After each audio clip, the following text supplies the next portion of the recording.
Hello, I'm Jeffrey Mishlove, host of Thinking Aloud.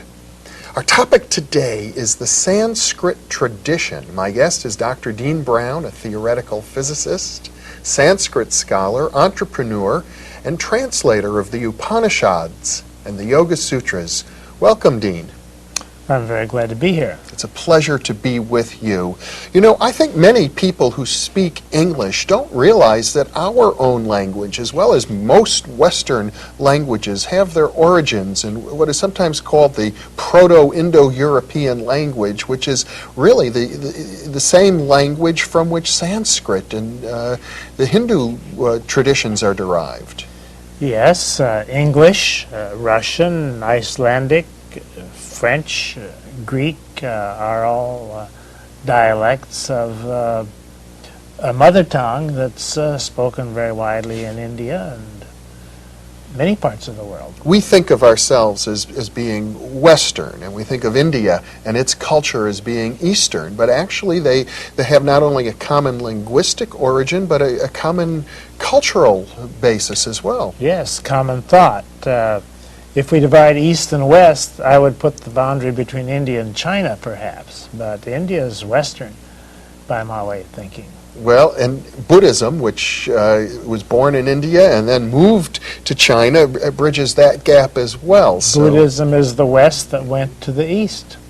There we have an example of how we're much more intimately related to Eastern culture than we think, and many, many, many words in the English language have Sanskrit origins, or origins that are traceable to the Sanskrit tradition in the earlier Proto-Indo-European language. Oh yes, most of the words in English, say, go back either through the Teutonic Northern European Icelandic route to the Sanskrit or the Vedic, and then through the Mediterranean route, the Romance route. Now we think of Sanskrit as a language of mysticism, a language of the Bhagavad Gita, of the Yoga Sutras, of the Vedas, the language in which there's the great equation, Atman equals Brahman. Let's start there. Maybe we can you could elaborate on that. Well, Sanskrit's an artificial language spoken in the wisdom traditions and in the great hymns. The language spoken in the street in ancient times would be called Vedic. Vedic is a vernacular and Sanskrit is a synthetic language. Just like the Latin that Julius Caesar spoke would be vernacular, but the Latin that we have in medicine and law and botany and the church is not the street language. So Sanskrit was a formal language used by the priests and by the philosophers of ancient times. Yes. And it is very beautiful, but it wouldn't give you much of an idea of what's actually spoken in the bazaar. But there's a lot of abstractions that we find in Sanskrit that have permeated our modern idiom. Concepts like karma, concepts like Brahma. Yes, that's why we think of Sanskrit as a scientific language. Mm-hmm. The terms in Sanskrit are so precise that they're used in the street today in California, for instance, because the English equivalents don't exist. There are many, many words in Sanskrit that describe states of consciousness. States of consciousness, thinking, mentality. There are other languages that have feelings in them, but Sanskrit has precision for thought and consciousness. And metaphysics. And metaphysics, yes. And cosmology. Now, you've translated the Upanishads, very ancient and revered sacred texts. You have described to me how these texts are really to be chanted. They're like poetry in a way, and yet they have a precision to them. Could you read one of those? Yes, there are a couple hundred Upanishads known today, and when the rishis, the teachers, started teaching the Upanishads to the Western scholars a couple hundred years ago or 150 years ago. They were very open in chanting them at first, and then they realized that if they're written down, they lose some of the power. So only about 100 of them have been written, and the rest are still in the verbal tradition. Orally Oral transmitted, tradition, memorized. which is the origin of all wisdom, is in the oral tradition. But to give you an idea of some of the melody in these documents, I take the beginning of the Ishavashopanishad, which goes like this. Om, The sound of the universe. the sound of the universe, from which we get our modern word of human, Om. Humble. Full that. Full this. From the full, everything has come out. Having taken everything out of it, the full alone remains. Om Shanti Shanti Shanti. Peace. In the world whatsoever changeful is, all this with the Lord should be enveloped. By that renunciation, support yourself. Do not covet the wealth of anyone. Only for performing good deeds should one desire to live 100 years. Only thus and in no other way will your work not have stains. It actually is in some ways reminiscent of the Old Testament. Don't covet things, do good. Oh yes, the ideas are the same. There is a universal ethic. But then there's something a little deeper in there about non-attachment. Oh yes, the ideas have many layers of meaning. They just go on and on. You can take one of these sutras and dig in it forever. The word sutra is interesting. It's the same word that we have in the hospital. If you sew up a Suture. word, suture. A sutra means a string of pearls. So these ancient poems are called sutras. They're strings of pearls. They're really like They're tied together. nuggets of wisdom. Nuggets of wisdom, right. In a way. And that's why I read it with pauses between the lines, because each line has multiple meanings, and if you pause, it sinks into the subconscious more. Now, I think it's very interesting what you said earlier about the word human. We're all human, but very rarely do we pause to think, what does that word mean? And here you've traced it to a Sanskrit root, Aum, or which is the eternal sound of the universe. The eternal sound from which the universe is expressed. So everything that's in the universe is human. Everything that's alive is human. Homo sapiens, among other things, is human, but we won't be around very long. Humanity will prevail long after Homo sapiens has been forgotten. And the Vedic tradition is one that has this sense of eternal cycles. Lots of time. Yes, in the Veda there are epochs of time that come and go like a big wheel. We're coming to the end of an epoch right now, which is one of the worst ones. And The Kali Yuga. The Kali Yuga. And we'll come around to a better time. Yeah. If you don't like these times, hang on. Better times are coming. Well, it's interesting to me, Dean, you had a career in theoretical physics, and many theoretical physicists, such as yourself, have studied the Sanskrit tradition. Many of the great physicists have made a point of it.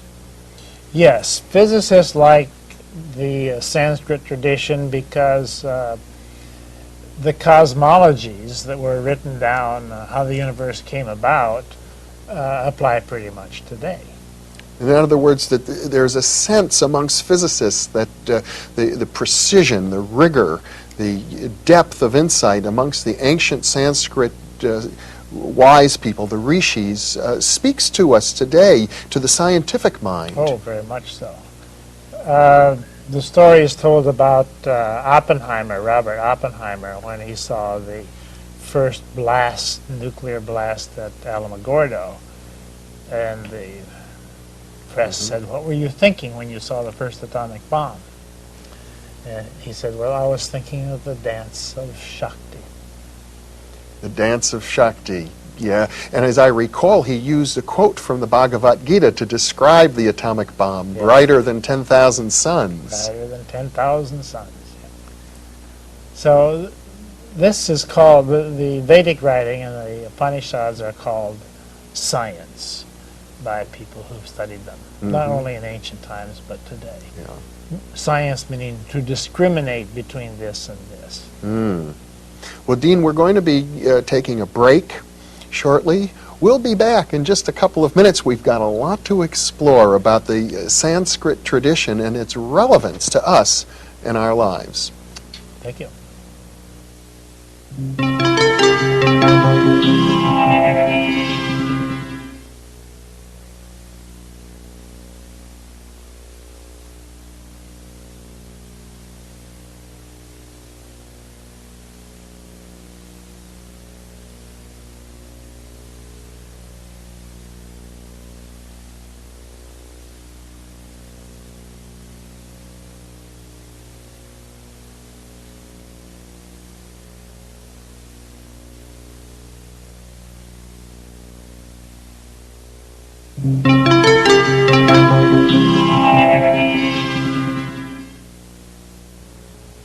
Welcome back to Thinking Aloud. I'm your host, Jeffrey Mishlove. We're talking about the Sanskrit tradition with physicist and Sanskrit scholar Dean Brown. Earlier, Dean, I mentioned what you might even think of as an equation, Atman equals Brahman, which to me is one of the fundamental insights of the Sanskrit tradition. The idea is, I think, the essence within each of us, Atman, is the same as the essence of the whole universe, Brahman. Yes, the biggest thing that you can think of is Brahman, ever expanding. It is all the universe and all the many universes, if we have parallel universes, all summed up into one unbounded, expanding everything. And also the supreme deity. And the supreme deity, Brahma.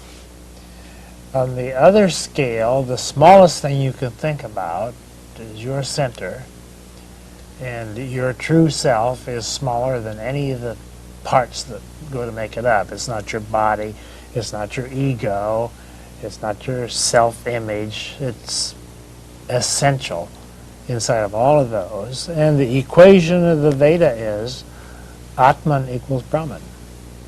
That which is everything is that which is your essence, personally. That seems to be at the heart of all mysticism, really. Yes, I think all other forms of mysticism, all the other traditions, all the other cultures arrive at the same point. I think the Vedic is the most extended and most sophisticated version of it, but I think that we're all saying the same thing.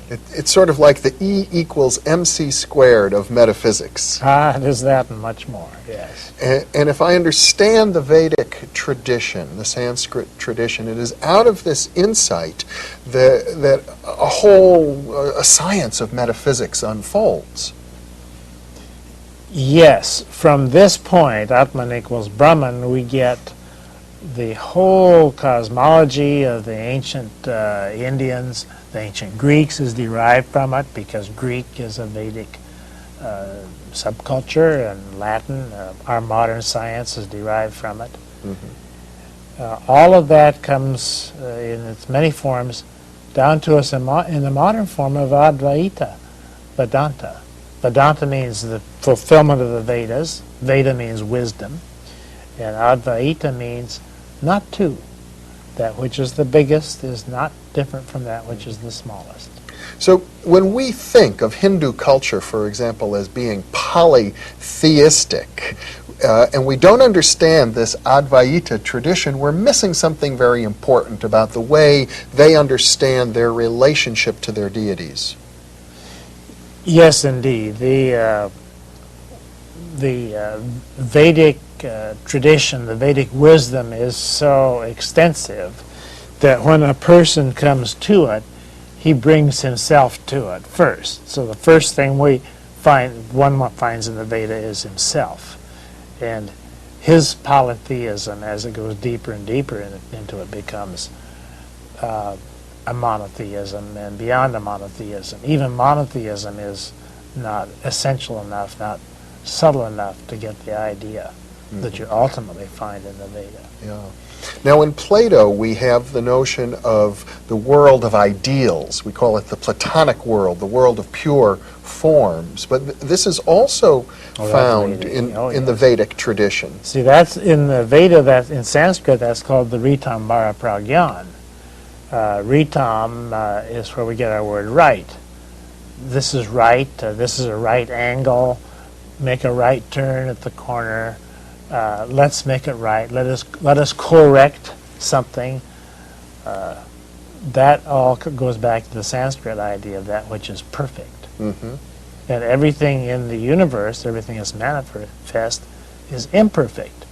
So the dynamic of the universe is for the imperfect to dynamically approach the perfect. Mm-hmm.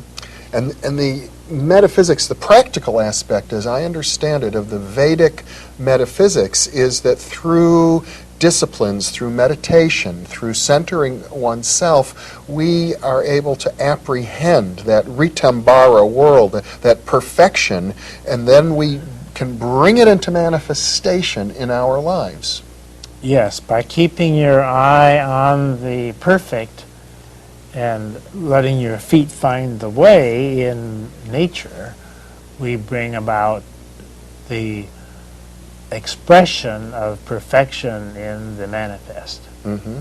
And so the word mn, the Sanskrit root man, mankind, mind, mental, manifest, manual, are all part of our word human, mean manifest the ideal. Mm-hmm. So the word human combines that sense of aum, the sound of the universe, with the idea of manual, taking action, using your hands, being here and now in the world. Yes.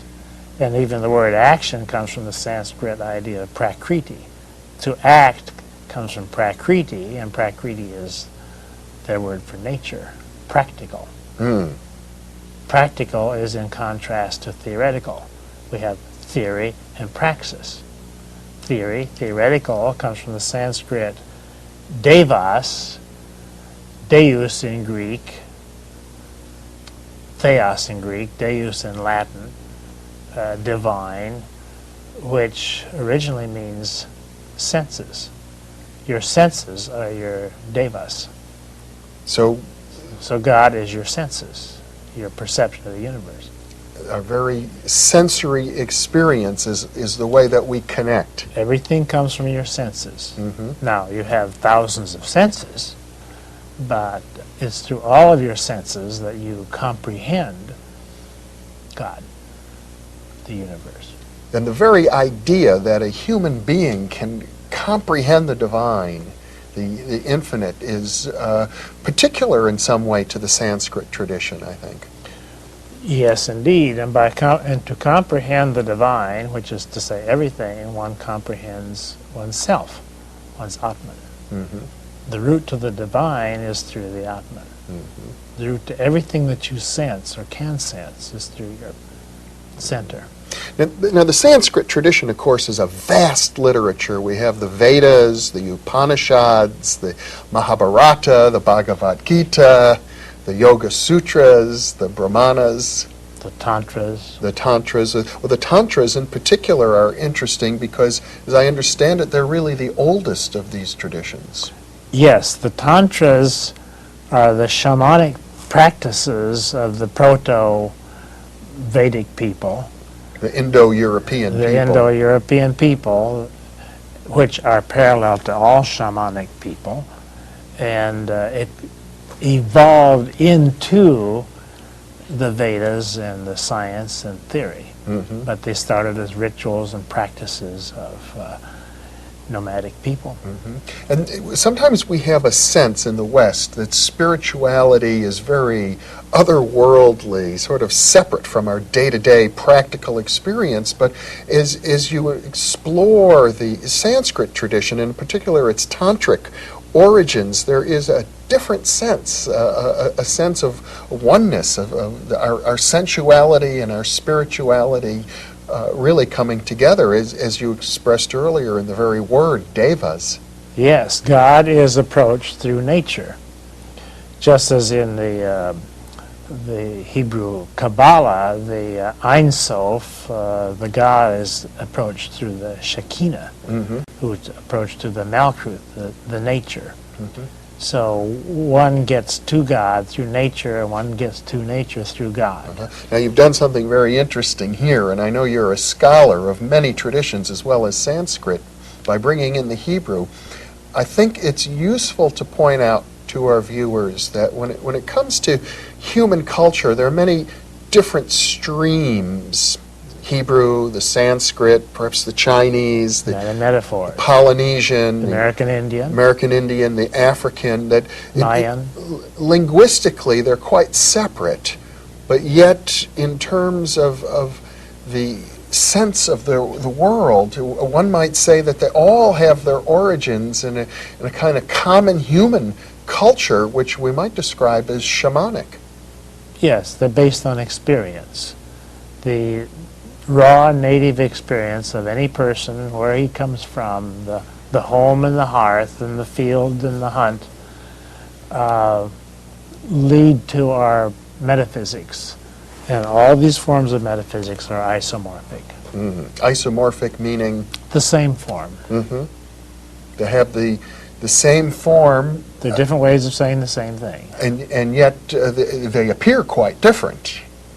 Superficially, but they all reduce down to experience.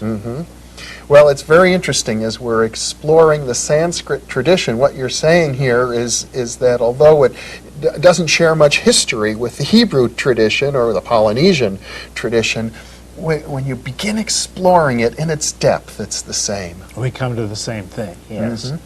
The Vedic way is a nice way to do it because it is so thoroughly developed. But one can do it in Polynesia just as well. Yeah. Well, we're going to be exploring some of the practical aspects of the Sanskrit tradition. In part 2 of this program, we'll be looking at the Yoga Sutras in particular, where we have a very specific, detailed, step-by-step instruction for achieving the kind of insights. Dean, thank you for being with me.